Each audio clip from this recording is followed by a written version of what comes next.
on, everybody? Skywalking with Wetz back again. It has been about, I would say, 3 months, 3.5 months since I've last posted a video, man. And we're here to give you a slamming, jamming, just a elite level type of podcast here. As I've said before, nobody does it like we do it over here, aka myself, aka some of the guests I have, aka my videographer, aka my video editor, Zach Clow. Nobody does it in the game like us, and honestly, I'm a little surprised. I'm a little surprised that people haven't jumped on the bandwagon yet. I'm surprised people have not jumped on this bandwagon, but it is what it is. That's what I get for not posting for, months on end. But, basketball season for myself, coach a little freshman high school team. We're solid. We're tough, scrappy. And that stuff starts in early November, late October. We start getting going. And so, it just absorbs everything. I go to work, come home for a little bit, and I go to practice. Got games, couple games a week, watching film, watching other things like that. And, I used to do a film aspect on here. Totally open to doing that again, NBA-wise and, high school-wise, whatever it is. Like, just to see, so y'all can see what I'm doing on my end. But anyways. Skywalking with Wetz, we're back. What episode is this? 20? 21? Let me see here. What does it say? I don't even know if it says it on here. We'll figure it out. When Zach posts this, we'll know exactly if this is even a podcast. I don't even know. Maybe this is just a little tap in, check in. But anyways, I apologize for not posting for an extended period of time. And like I said, basketball season's a full go. Obviously a full-time job, father. So in that spare time, really kicking it with my wife, kicking it with my baby, and just taking time to relax, man. This is a super, super busy time of year. I'm still watching NBA. Obviously, I'm in a very competitive fantasy league. I've talked about it multiple times on here. Yeah, man, we're just out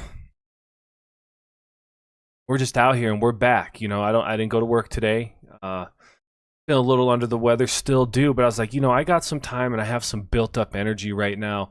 I said I was going to post a video, and so here we are, posting the video. And I really want to center this whole thing on the Phoenix Suns. I've made some videos in the past. I've talked about them in previous podcasts. I'm obviously a big Suns fan. It's only my second or third pod since I've moved my setup up here.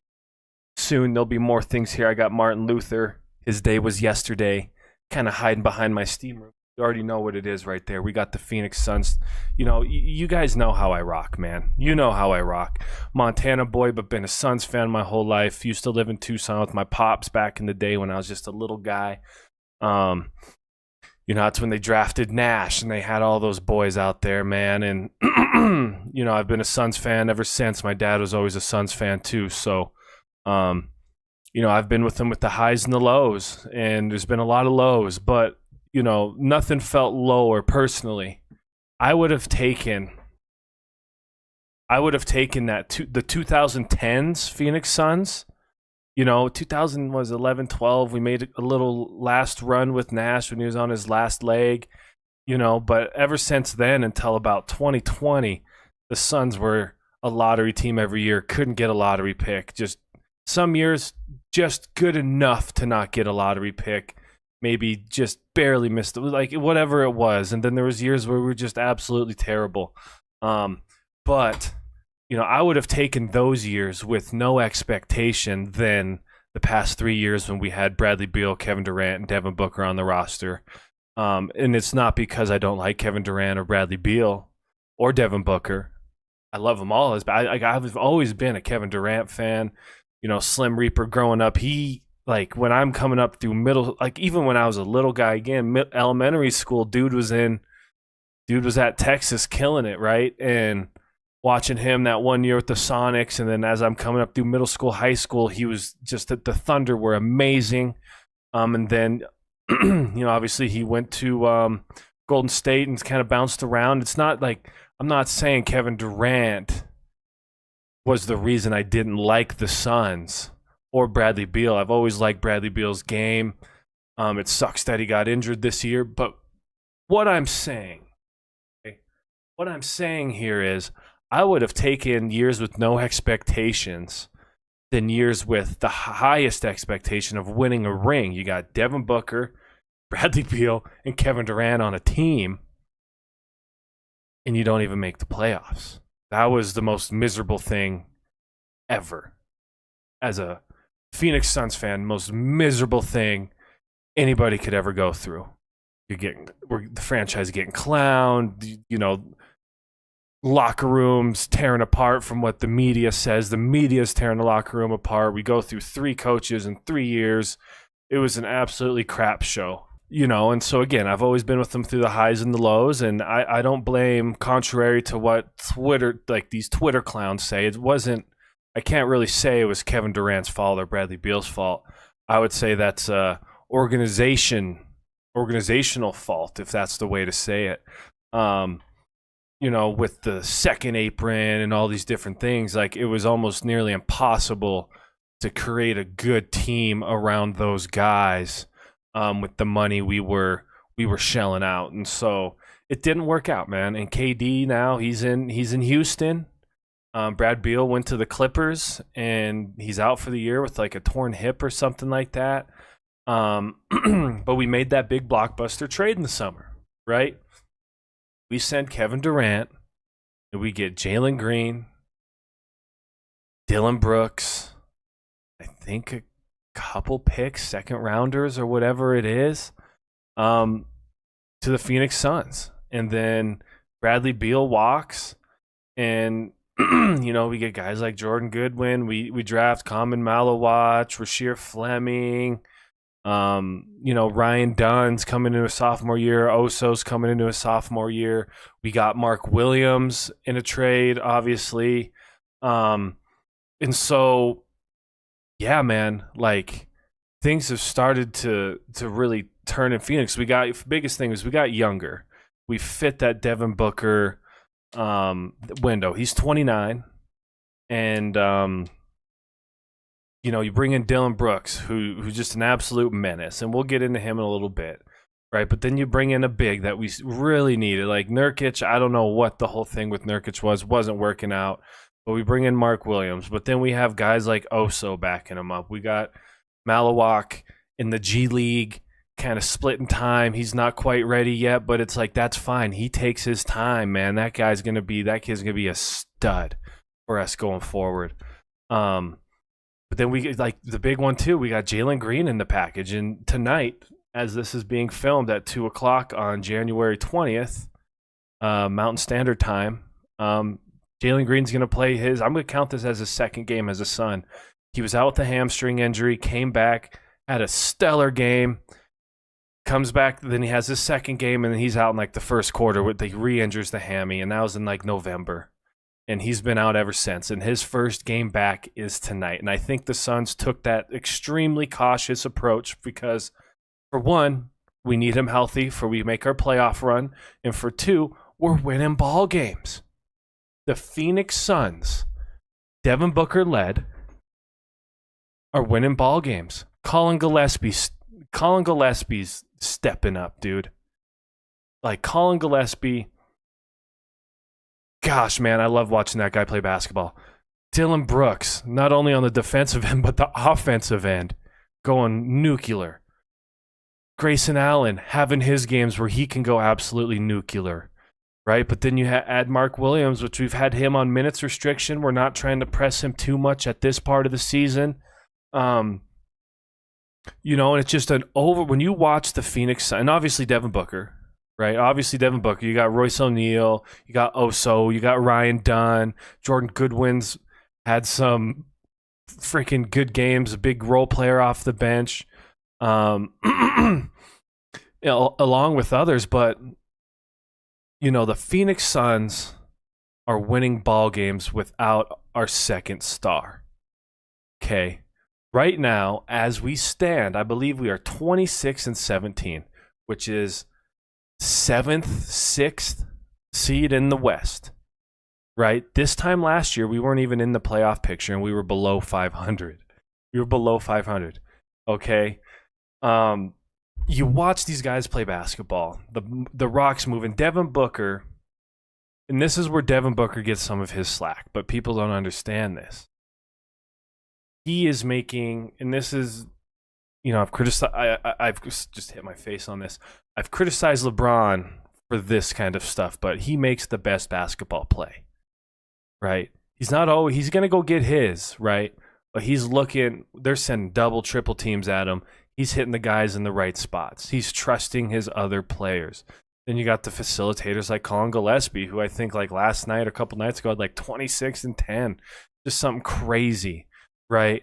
Dylan Brooks doing it on both ends. He has like 14 techs, 16 techs at this point in the season. We're just at like the halfway point right now. Dude's a menace.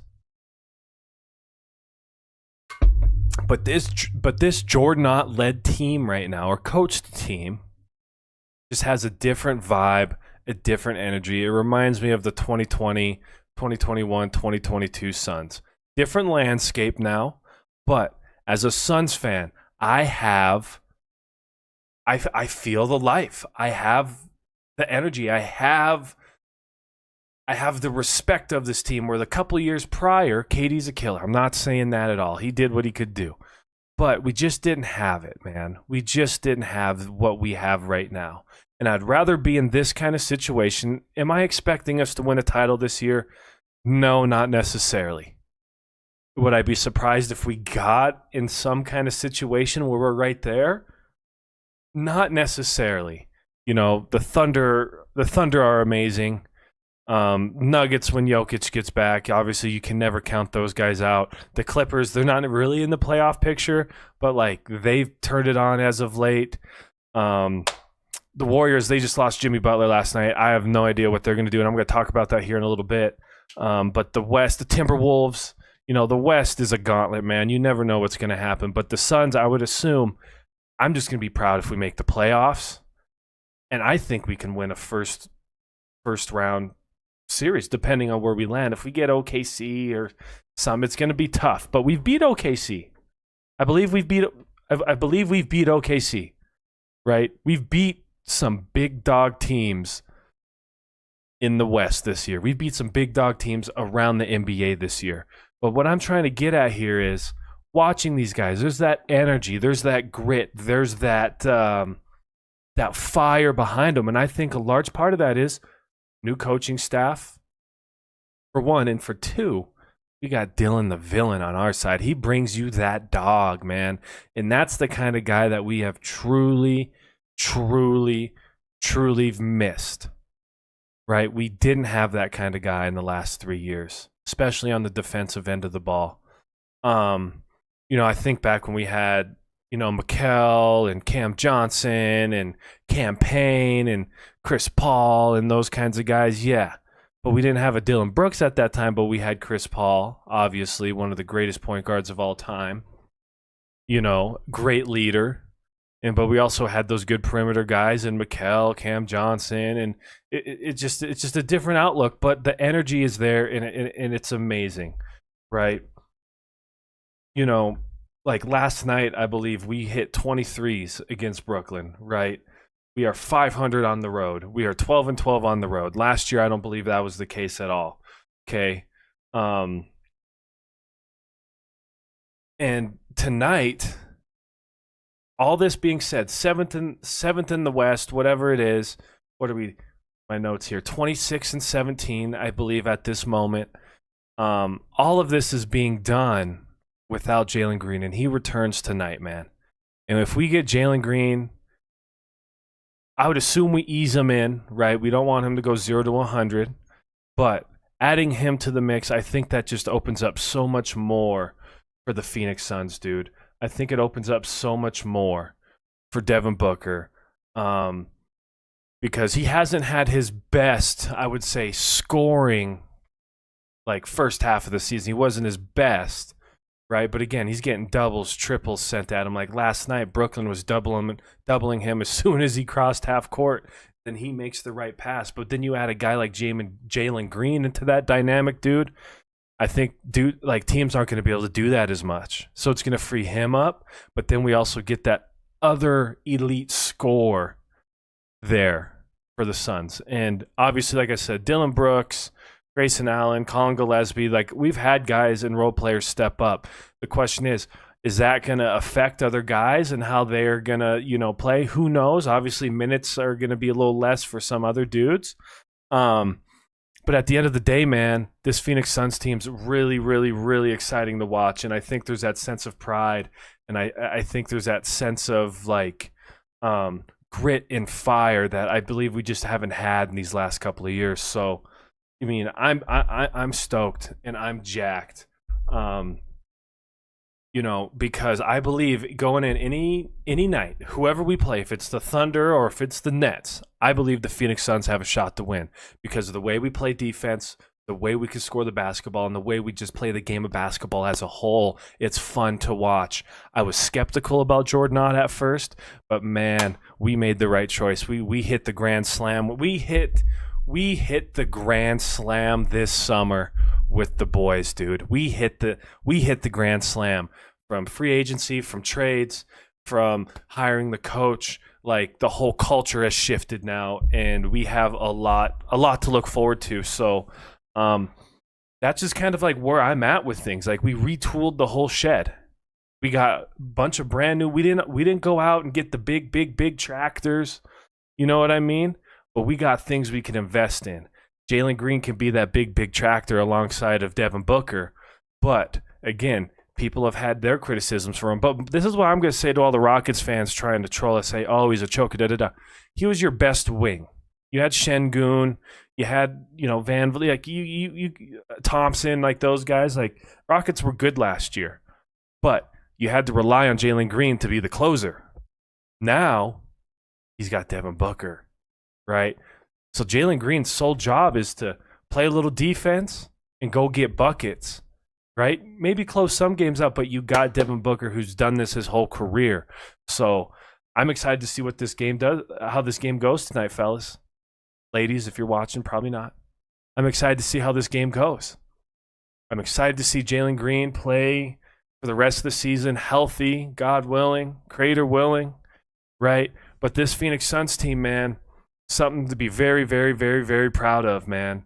Especially being a lifelong Suns fan who's gone through the ups and the downs. And I felt like we were in the pits of hell these last 2-3 years because we just weren't good enough as an overall team to win a ring. And that's why they made all those big trades. That's why Ishbia made all those big trades right away as soon as he took ownership of the Suns. Didn't work out, but man, he hit the ultimate rebuttal because he has this team. The Michigan State roots are wow. I can't believe it. I cannot believe it. We were projected to win 29 games this season, and we're already at 26 and 17. We are proving everybody wrong, and I absolutely love it. We're playing the best teams in the league. If we're not beating them, we're playing them super, super close. I think we got the crap beat out of us. Something to be really, really, really, really, really proud of. It's, I mean, say what you want. We might not, make a deep playoff run this year, but it is what it is. But it's about the years coming. We got the young stars. We got the young core. I hope we never trade Dylan Brooks. People hate him until he's on your team. He can be the league leader in technical fouls, and I'll still love this guy if he's on my team. I don't care. He brings that edge, and he lives in LeBron's head. But anyways, just want to share my piece about the Suns. I'm proud of them. More to come. I'm a little rusty, y'all. It's been a couple months. I'm a little sick, a little brain fog. Not my best stuff now, but I just want to roll this out, and I just want to send this love out there, whoever sees it. I just want this to be documented, dude. I just want it to be documented. But anyways, I'm going to kind of shift now to just the last 5 minutes of this, just kind of going over what's going on elsewhere in the NBA. The Lakers are lost without Austin Reeves right now. Austin Reeves is the Lakers' best player. Luka's great, don't get me wrong, offensively, right? But sometimes I feel like Luka on the defensive end, man, it's hard to buy in if you're his teammate. I'm kind of seeing it. But then they brought in DeAndre Ayton, and people are like, oh, he's going to be the big that we've always needed. Dog, you just had AD. You just had AD. But DeAndre Ayton's doing DeAndre Ayton things. He'll have some good games, and then he'll have a terrible stretch that just drives you crazy as a fan. Trust me, we went through it. We went through it.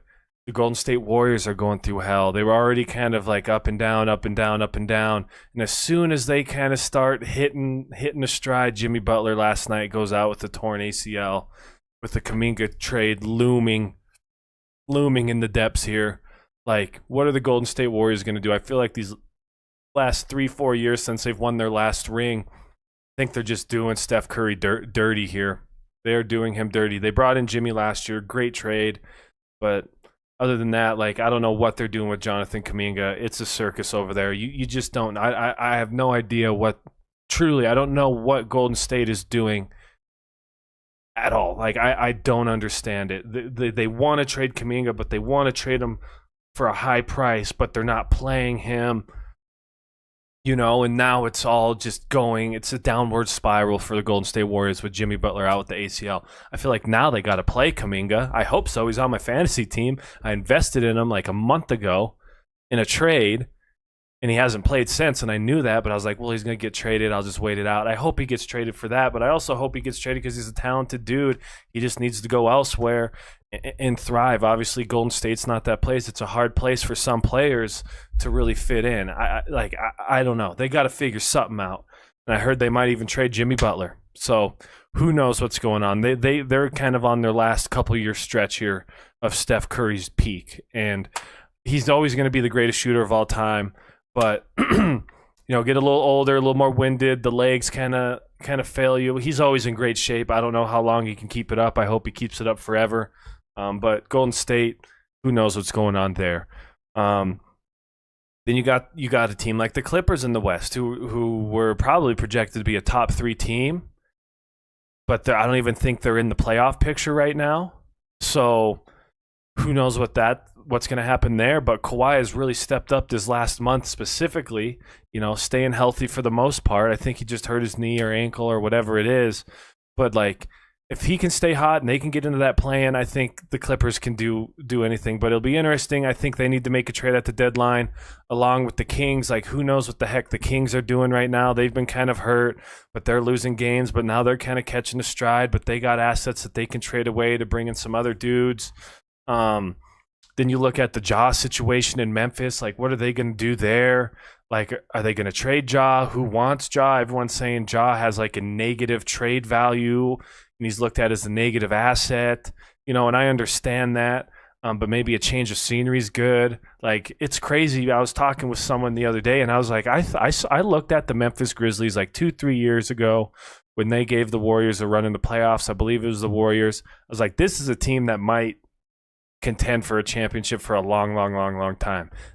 He's ours now, but they had Dylan Brooks, John Morant, Desmond Bane, Jaren Jackson, Steven Adams.